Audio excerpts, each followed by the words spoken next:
After spending over 3 hours reading the new Inside Infinite, the development blog for Halo Infinite, I'm gonna sum it up and explain why it made me go, oh my god, that shit is lit! That's so freaking sexy! With the new campaign overview trailer we got recently, this got to finally dive into the campaign details and more about the kind of UI and user interface experience that we're gonna get.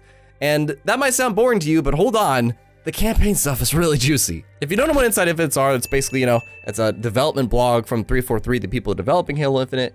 And this one had a lot of nice screenshots going over the art, because this one did have the character designing team, the people that design the enemies you fight, the people you fight alongside, and programming for them as well. So that bit was really, that might have made it my favorite Inside Infinite, to be honest. Because we see great art of Marines, finally some Marines in armor. It has been since the announcement trailer, I feel like we've gotten a good look at these guys.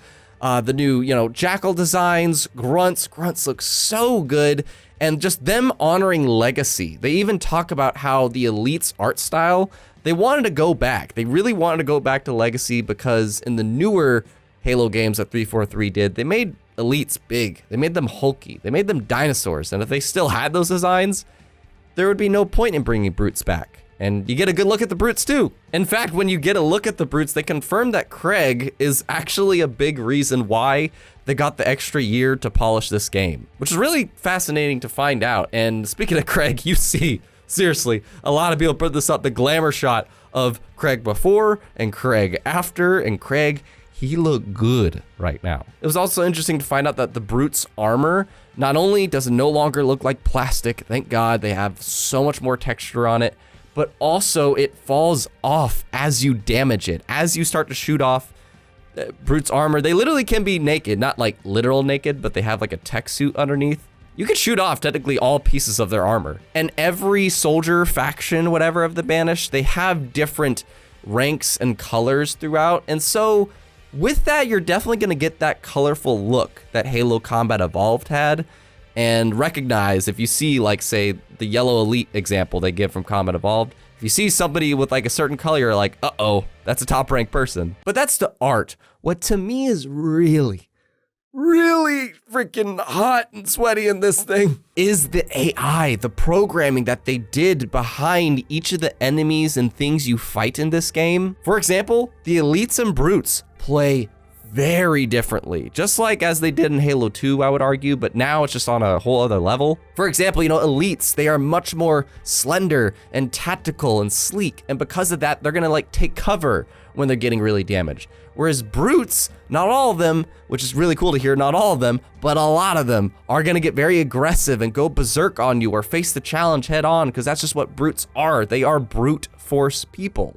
That's really cool to hear all the different levels that the AIs are gonna be. I'd imagine, Grunts, they'll do what they usually do, which is flee if they're higher up, retreats and so on. Not to mention the equipment has a lot of different effects on enemies, like the grapple shot, for instance. They list a bunch of examples, but one in particular I thought was cool is the grapple shot can kind of tear away a Jackal shield to give you an opportunity to get in on it. That's really cool to hear, that everybody has a different thing, and Brutes you'll home in to do an attack on. It's just cool to hear that. Adds a lot of dynamic stuff, for instance, different ways of beating people. Jetpack Brutes, we saw a glimpse of that in the trailer, which is gorgeous, by the way, with all the flames, and they're actually like rockets now instead of super high-tech technology. But you could kill them by blowing up their jetpack. You could actually blow up their jetpack now, and that is legitimately a way to take them down. Not to mention, these AIs are smart. They will actually try to upgrade or change their arsenal depending on what you're doing by grabbing weapons off the ground, grabbing weapons off of weapon racks, or there's even a new thing called a Grunt Mule, which goes around the battlefield and picks up weapons and puts it in its backpack that you could totally steal if you want to. But it's just really interesting to hear how these AIs are interacting with the environment and adapting to the player and having these different behaviors. That shit is so freaking sexy to me. The character design team was saying, if they add any new concepts to this game, it has to be something that's fun. If it's not fun, then let's scrap it and start over. That's really cool. And a little fun thing, is do we keep that dialogue around of just hearing Grunts banter? And yes, there is a lot of Grunt banter. There is a lot of Brute banter. There's a lot of vocal lines that they recorded for this game that you'll just be able to kind of, if in a safe place, just kind of listen to. But they wanted those new fun ideas and introducing Spartan killers. That is essentially what those boss battles are that you saw in the campaign overview. And they want these like elite banished soldiers to be labeled as Spartan killers. And that name is sick, dude. That name, it gives you that idea, and that's exactly what they're saying in this blog. They wanted these to be, you know, people that actually can stand up to Spartans toe to toe, and maybe they've actually killed a Spartan. Hence, that's why they are called Spartan killers. And that's really neat of an idea. You know, like, oh God, we got a Spartan killer over here. I better be ready for that. And you see those in the trailer, like the jetpack one and the elite, you know, the literal Spartan killer elite.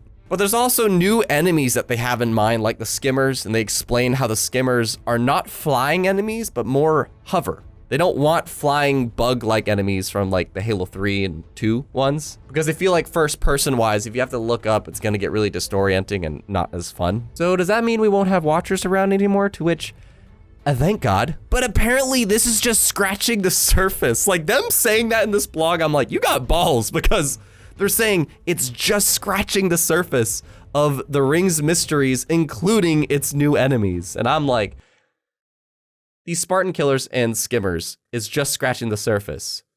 Bruh. The blog didn't end there though. They had the UX UI team, aka the user experience, user interface team. That might sound boring, but hold on. They came into this and had some really cool stuff to say. For instance, the new HUD experience, they wanted it to be really minimal and really showcase this, you know, best looking Halo game that they've made, but also have narrative elements in it, like 3D maps or assassination dossiers. And when you upgrade your suit, you will see, and I think you see a glimpse of it in the campaign overview, this kind of little green graphic saying your suit's doing that right now. It's all stuff to keep you really immersed in the experience. They didn't want, when you load up this new back menu, which has 5 tabs, attack map, upgrades, FOB, targets, and database, which database I'm guessing is where a lot of collectibles and new info you've got is put.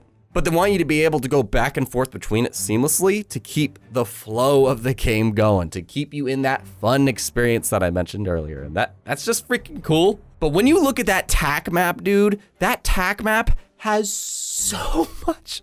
There's so much on it.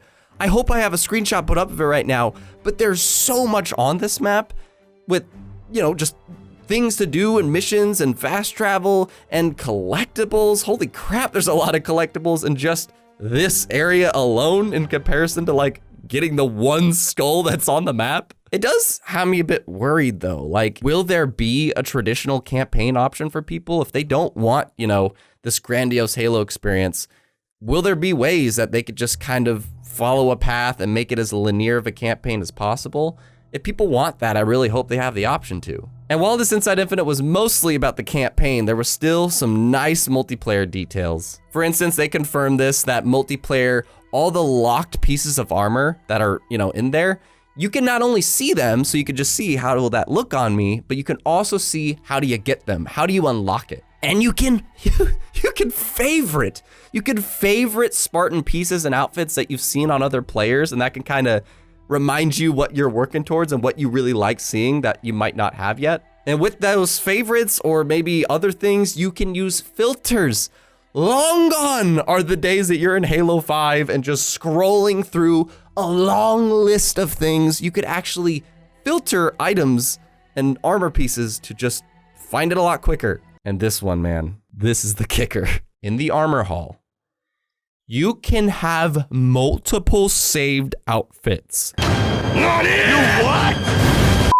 You can have, they only show 3, but in the prototype footage, they show like 4 or 5. You can have multiple outfits that you have built out and switch back and forth between them instead of just, what do I feel like wearing today? You can have those preset outfits and just adjust them as you go and be able to go back and forth in case you don't want to look like the samurai today. You want to look like the soldier. I can't express, even in Halo Reach, the best customization I've seen until this game, that didn't have that, and I wish every Halo game did. And the effort to make things feel canon is so prominent on this team. They got Marines working in the background and the Pelicans are queued up to fly, but especially like the logos and markings. The logos, they went with a real hard simplicity to things. Instead of it looking like graffiti art, you know, and super busy, they simplified the design. There's one I think of like a bull, and the bull's super busy on the left. But then they simplified it to just be kind of a silhouette logo. And that's nice. It seems like it would be legitimate marking that Spartans or people would put on things. And the weapons, holy crap, man, the weapons with its markings and decals, it's so much better than that Infinite demo we saw back in 2020, where it just looked like a plastic assault rifle with, you know, the blue number on it. Now the assault rifle is decked out. It has so many little markings that don't need to be there, but they legitimately consulted the lore teams, like even Frank O'Connor and people, and they're like, hey, what should this logo look like? Where does this weapon come from? What does it do? Who made it? You know, like what's the company that makes it? They really are doing their best to make even the multiplayer feel super in the Halo universe. The thing that really made this my favorite Inside Infinite, potentially, honestly, it's between this and two others, but this is one of them because of that sexy AI work. That freaking beautiful AI work that just makes every experience so different between the enemies you fight, how they behave, them grabbing weapons and stuff, and elites versus, you know, fighting jackals or brutes and stuff. That stuff I love. I love hearing about that. And if we got any more, what would it be? Like, I really am curious, what would we get next if they had another Inside Infinite? We might find out in just like a little over 2 weeks from this video going up, because there's gonna be an Xbox anniversary event. I will do my best to stream that. We'll probably get a nice little anniversary video for Halo because it's also the 20-year anniversary for the Halo franchise. So if you're not subscribed, make sure you do that because I'll definitely have more Halo stuff for you soon, as well as some fun content to talk about hype gaming stuff. So let me know, like, what was the most hype thing in this Inside Infinite? Leave me in the comments. Let's chat down there. I'd love to talk with you. And don't forget, be geek, be proud, be awesome.